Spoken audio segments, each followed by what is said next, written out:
Al intendente municipal de Coronel Pringles, Lisandro Matzkin. Soy Daniel Ciampicini, un gusto charlar con vos. ¿Cómo estás, Lisandro? Bienvenido. Hola Daniel, ¿cómo te va? El gusto es mío. Bueno, ¿cómo estamos? Bien, muy bien. Bueno. Dentro de toda la adversidad o dentro de Sí, no, claro. de toda esta situación que vivimos, podemos decir que bastante bien. ¿Qué tiene de diferente este mandato, teniendo en cuenta que vos fuiste reelecto, respecto del anterior inicio? Bueno, una recesión muy marcada que tiene consecuencias importantes, fuertes en toda la sociedad. A ver, parate económico, parate Sí, en la actividad comercial, eh, frenada de toda la obra pública, sí, menos recaudación, menos ingreso de dinero, bueno, todo eso conlleva consecuencias que sí, se ven o que se sufren en el día a día de la vida municipal y de la vida de los vecinos. claro, Cuando comencé la gestión anterior empezó la pandemia, bueno, ahora claro. una recesión, nunca una buena, ¿viste? Qué bárbaro. Claro, había que poner la casa en orden, pero ¿cuál es tu evaluación? Mira, claro que las cuentas hay que ponerlas en orden. Yo soy un defensor, siempre lo he sido y así gobierno, de el equilibrio fiscal. El Estado no puede ser deficitario por siempre. Argentina venía con un mecanismo y sobre todo con una práctica cultural en el Sí, cual se creía que el Estado todo lo tenía que hacer, todo lo tenía que pagar, todo lo tenía que cubrir y sin ningún tipo de limitación.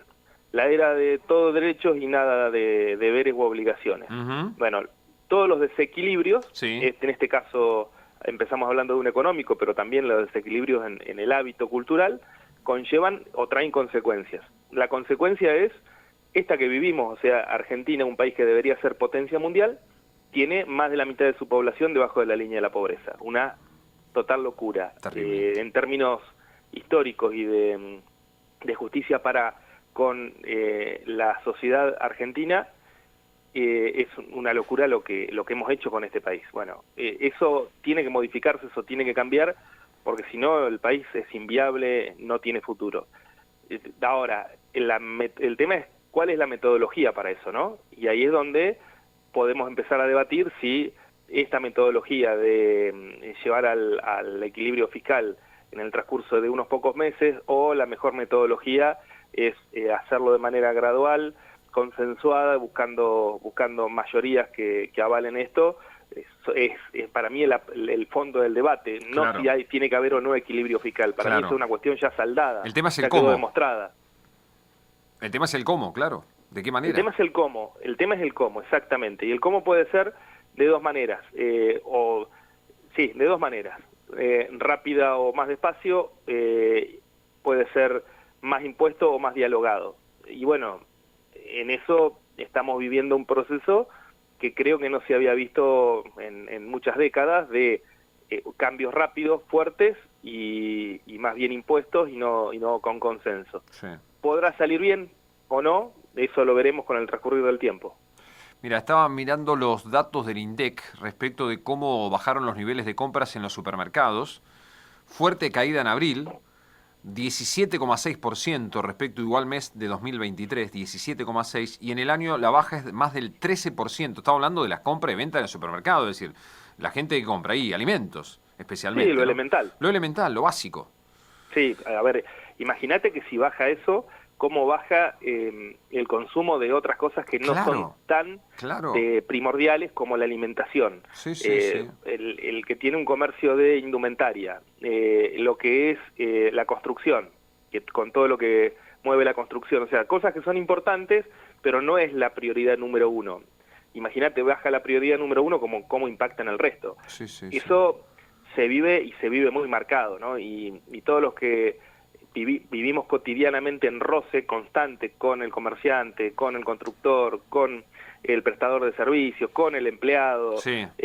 bueno, te lo transmiten, por un lado, la esperanza y la expectativa de que esto cambie y de que era necesario ordenar, y por otro lado, un poco el temor a que esto permanezca durante mucho tiempo y se torne insostenible.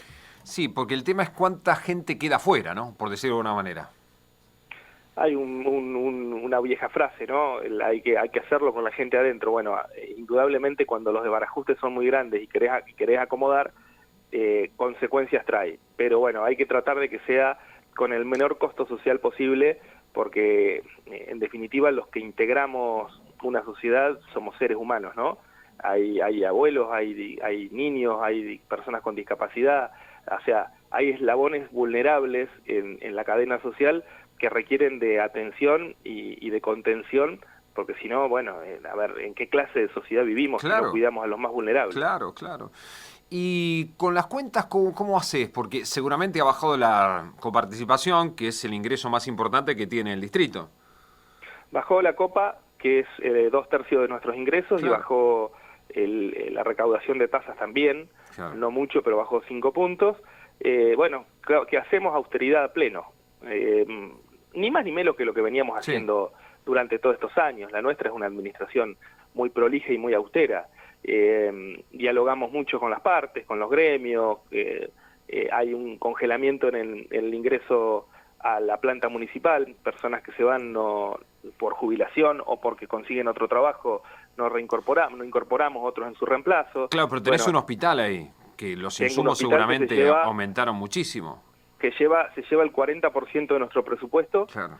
Del presupuesto total del municipio, el hospital se lleva el 40%, es un hospital muy completo, que tiene además una muy buena atención de todas las especialidades, pero la verdad es que tiene un costo muy elevado y además el costo de funcionamiento en los últimos meses aumentó muchísimo, es lo que más se incrementó. Claro. Ese es el tema. Entonces se te incrementan los insumos y... Se incrementan los costos y los ingresos no siguen la curva de la inflación. Los costos están aumentando por encima de la inflación, los costos de funcionamiento, no solo del hospital, del hospital es de lo que más se nota y además de lo que es primordial. Y te agrego algo más, con el problema que hay con las obras sociales, sobre todo con IOMA, mucho de lo que cubría IOMA lo está cubriendo el municipio por una cuestión de humanidad. Tenés una persona quebrada que se tiene que operar urgente de la cadera y su obra social no responde con la prótesis, la estamos comprando nosotros. O la estamos comprando a medias con los familiares en los casos que los familiares pueden, buscando ese tipo de soluciones, pero sin dejar a nadie sin su solución. Claro. Porque además, como te dije hace un ratito, es una cuestión de humanidad. Sí, te entiendo. ¿Y el vínculo con el gobernador cómo es? No, el vínculo es bueno. Yo he mantenido un buen vínculo los 4 años anteriores, ya lo hemos conversado esto, yo soy de otro espacio político, pero la verdad es que a mí me caracteriza el diálogo y la búsqueda de soluciones por sobre las confrontaciones, así que he mantenido siempre un buen diálogo, en algunas cosas hemos resuelto bien, en otras nos cuesta un poco más, pero la verdad que en líneas generales estamos bastante bien. ¿Y hay algún nexo, Lisandro, con la Nación? Bueno, me había costado bastante hacer nexos porque muchos de los casilleros del organigrama no estaban cubiertos, no se sabía con quién hablar. En mi último viaje de gestión a Buenos Aires tuve una reunión con Sebastián Pareja, que cumple un rol institucional pero también un rol político, y pude plantear, encontré y en el Ministerio del Interior también algunos funcionarios del Gobierno Nacional con los cuales poder empezar a conversar y charlar sobre las cosas que nos quedaron pendientes. Tenemos mucha obra parada, que nos quedó parada a fin de año del gobierno anterior, del gobierno nacional anterior, y que no hemos podido reiniciar. Y bueno, queremos saber dónde estamos parados. No teníamos con quién hablar. Qué terrible. Y eso es complicado. Cuando no encontrás interlocutor, a ver, es preferible que te digan que algo no se va a poder hacer, entonces vos ya ves cómo actuás, antes que no tener interlocución. Claro. Bueno, y ahora eso se subsanó de alguna manera. Encontramos un carril y un camino por el cual podemos hablar. Eso ya es importante. Y bueno, hay algunas, por lo menos algunas alternativas, algunas luces se empiezan a aprender y algunas posibilidades quizás haya. Escúchame, y a vos que esto sé que no te gusta, pero bueno, como periodista te lo tengo que preguntar, los chisporroteos en el PRO, ¿qué te parecen? Las luchas internas, la puja, si estamos con el gobierno, no estamos con el gobierno. A mí me parece que el PRO no puede perder identidad.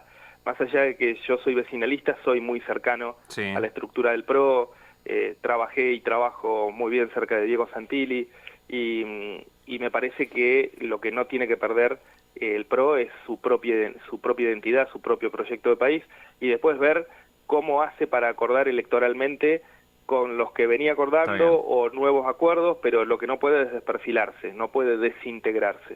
Es decir, que entre la idea de Macri y la idea de Bullrich estás con Macri. Sin dudas, sí.